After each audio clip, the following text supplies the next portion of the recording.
There are four kinds of countries in the world: developed countries, undeveloped countries, Japan, and Argentina.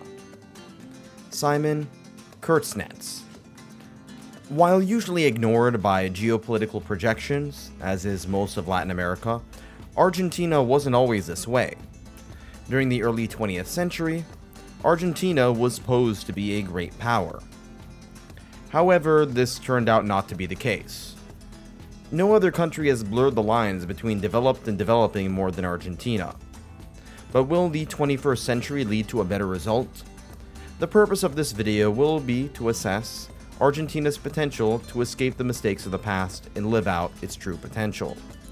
Let's start out with geography. Being at the southern cone of South America, Argentina is in a position of relative isolation. This is both a blessing and a curse, as it means that Argentina is relatively safe, given its distance from most major powers, one exception being Brazil. Much of South America's borders cross over jungles, mountains, deserts, wetlands, and others that are quite difficult to traverse, which makes interstate conflict in the region fairly rare. However, this also places Argentina far away from any major supply chains and shipping routes, but given the advanced logistics and technology of today, it isn't really much of an issue. Most of Argentina has a temperate climate, like what you would see in much of the United States, if not even more pleasant, given the higher temperatures. This has made it suitable for European farming methods, which is part of the reason why Argentina is of overwhelming European descent. That being said, with a country this big, it's going to have a variation in climate and environment. The northern part of the country, nearby Bolivia and the Paraguayan border, is lush, mostly composed of rainforests. This area creates somewhat of a buffer state from nearby countries. The most northwestern portion of the country is mostly made up of desert, which also provides a buffer. And it's not very densely populated, but it's rich in minerals. Along the Chilean border lies the Andes Mountains to the east, the longest mountain chain in the world from the Caribbean to the Antarctic waters. This southern portion of mountain chains is home to ice-capped peaks, making it very difficult for military movements and creating a vast contrast between the climates of Chile and Argentina at each latitude. Further south lies the Pampas, a vast swath of fertile grassland, which makes up some of the best agricultural land on the planet. This area is the heartland of the nation, and is home to most of its population, food production, and institutions. This area is also home to the Rio de la Plata, or in English, the River of Silver. This river is rich in fertile soil. It's good for navigating. It empties out into the Atlantic as well. At the mouth of the river lies the capital and largest city, Buenos Aires. Most other major cities in the region, like Cordoba or Montevideo in Uruguay, are also located in the Pampas. This highly hospitable geography is what makes it so great to live in. The weather is great all year round, and that's part of the reason why Argentina's population is concentrated here. However, as climate change warms up the south, it's likely that the population will spread further south and move on to new arable land. The southern region, known as Patagonia, is cold, dry, and beautiful. This climate makes it unsuitable for widespread human habitation. However, it's good for fishing, sheep herding, hydropower, wind energy, and it also attracts a lot of tourists. Off the coast lie the Falkland Islands, which Argentina wants for itself due to all the offshore oil, fishing, and some national pride reasons, But nonetheless, it's ruled by the UK. Argentina also holds a claim to Antarctica, but at this point, it's pretty much just relegated to scientific purposes. Let's move on to history to better understand the country's current power projections. We can't understand the present unless we understand the past. The Incan Empire didn't hold much sway over the northern portions of what is now Argentina. It wasn't until the Spanish arrived where we actually get written records. The Spanish were looking for silver, which they found in Bolivia, but not so much in Argentina. Given the lack of silver, many switched to cattle and the Pampas. This boom is not surprising given how great the land is for ranching and farming, and the beef industry is one of Argentina's most iconic.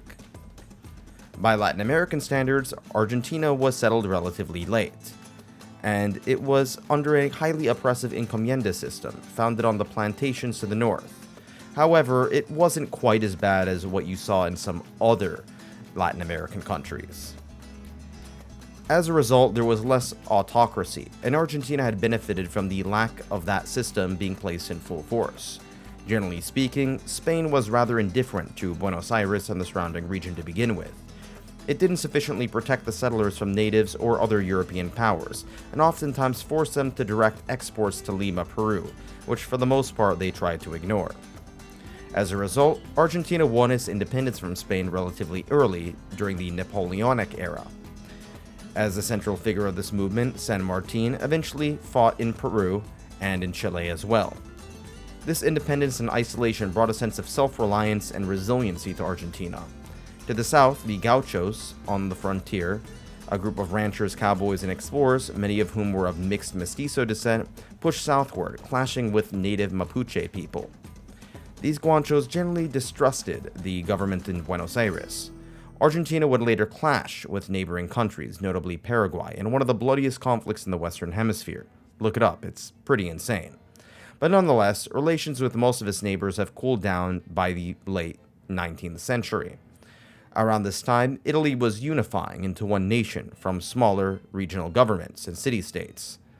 Given the bloody conflicts, a massive portion of southern Italians and Sicilians migrated to Argentina. This is why nearly two-thirds of the country is full of partial or complete Italian descent. Argentina boomed during this time, becoming one of the richest countries in the world. Some saw it as an upcoming USA in the South. However, the Great Depression hit the country hard, and political instability via numerous military coups ensued. Ensued. However, this time there was a period of very complex and messy, but most importantly, complicated historical figures, most notably known as Perón, during the mid-20th century. Perón was a populist who fought for the working class. He supported various poverty reduction programs and improved benefits for blue-collar workers and struggling families. However, he was also an autocrat that crushed any dissent, while corruption was rampant alongside nepotism. He also nationalized industries, which resulted in foreigners pulling out a lot of investment. His populism also made him rather unpopular with the ruling class, leading to a coup. He later came back to power, and even his third wife came to power at one point. It's incredibly complicated, and his political ideology is this weird merging between right and left-wing politics under the same umbrella called Peronism. During World War II, Argentina remained neutral, but it did have some ties to the Axis powers. Most Argentines are, after all, of Italian or Spanish or German descent, or a combination of the three. All fascist nations at the time. And as most of you know, many of the Yahtzee, I'll just call them that for the YouTube algorithm, war criminals fled to Argentina to escape justice. This reputation as a Nazi nursing home, did I just say the word? I just did. I'll say it anyway. Still acts as a black spot on the nation to this day. Eventually, a US-backed military junta would take control of the country. During the Cold War, it would emerge in what is now known as the Dirty War, in which many leftist activists, dissidents, and others were killed, imprisoned, or went missing, which made a very important political and cultural impact on both countries. Let's move on to the modern economy. Argentina's economy is built on a large, well-educated service sector workforce. Nonetheless, blue-collar jobs still play an important role in the workforce, particularly related to its rich natural resources like shale oil, lithium, copper, and yes, to a lesser extent, silver. Argentina's abundance in shale oil and its rivers make for great hydroelectric power and fossil fuels, and this makes sure that Argentina remains energy independent. On top of that, Argentina also has good infrastructure, which ensures the free flow of goods and services across the country, especially from these sparsely populated mineral-rich regions in the interior to the seaports on the coast. Argentina is also an agricultural powerhouse for fertile pastures, and is one of the largest exporters of beef. Despite these strengths, Argentina is still on shaky ground, given its history of economic mismanagement. The decades of frequent coups created volatility in the market, and the country's history of nationalizing industry has resulted in less foreign investment. The country has defaulted on its debt a staggering 9 times, and its history of mass printing money has also resulted in frequent hyperinflation and drastic devaluation in its currency, the peso. To this day, most transactions are done in US dollars, while the peso is usually used for ordinary small purchases. The exchange rate between the two countries is also highly volatile, ranging from 3 to 1 to nearly 200 to 1. All of these have coincided with an awful debt to GDP ratio at certain points in history. Another element of the Argentine economy that has been inconsistent is its structure. The country has switched numerous times between nationalization and free trade, between laissez-faire and government control.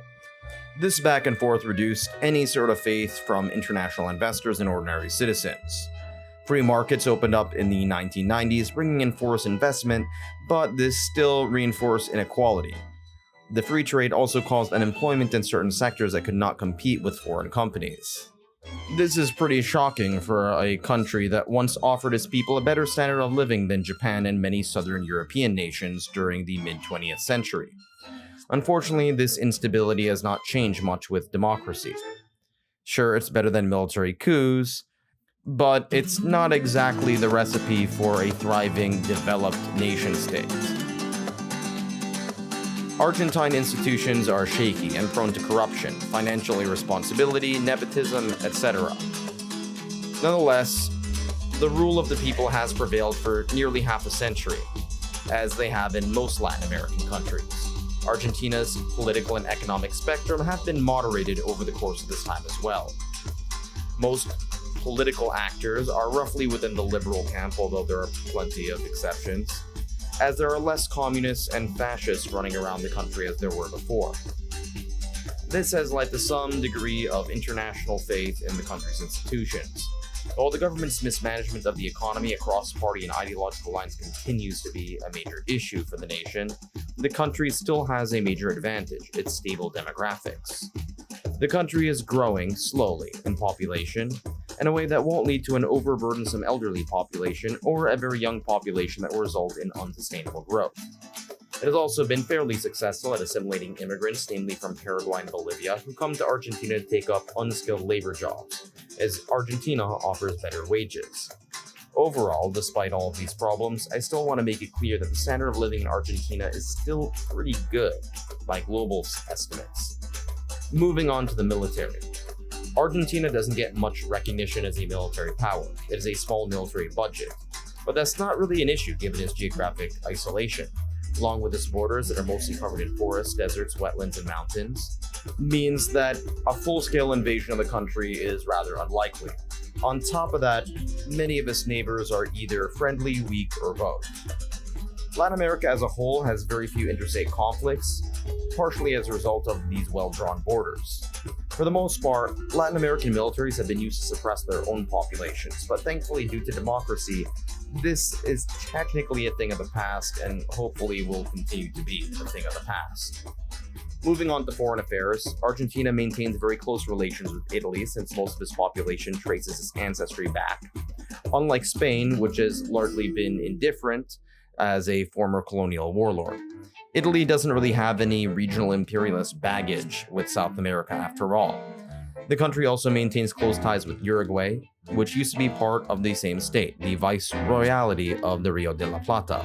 It also maintains close, interconnected trade relations with other neighbors like Paraguay and Bolivia, along with Brazil, as they are all part of the South Common Market. One neighbor that is not a full member of this trade bloc is Chile. Relations between Argentina and Chile have been chilly. Yes, that was a terribly embarrassing pun, but I couldn't resist. These two countries have had territorial disputes. Chile, by and large, is more closely aligned with the Anglosphere, given its status as South America's wealthiest nation. Brazil, however, is its most important neighbor, and the two have cooperated on nuclear energy, agriculture, tourism, diplomacy, space exploration, military science, technology, business, and pretty much anything else that isn't football. If this weren't the case, trust me, Argentina's military budget would be a lot higher. Argentina is also a major non-NATO ally of the US since 1998, due to its assistance during the first Gulf War in Kuwait and Iraq. With that being said, relations have been warm but fairly distant, as much of the Argentine public is rather ambivalent towards the United States foreign policy. Outside of the region, Argentina's power and clout projections are pretty limited to trade exports of tango and football. So when assessing these factors, the only conclusion I can come up with is that there's really no conclusion. Argentina's trajectory has been anything but predictable. In most cases, I could confidently state whether or not the country could be a great power. but this is the most uncertain I've ever been. I'd say there's a 50-50% chance of it becoming a great power. But as stated before, this is the most uncertain I've ever been. This country has so much potential, it just didn't really come to fruition. Nonetheless, the potential still exists. The country has too many comparative advantages, from its resources, its population, to its friendly foreign relations, its energy independence, etc. So, all I can do is say, Argentina, I believe in you. You just have to stop fucking it up.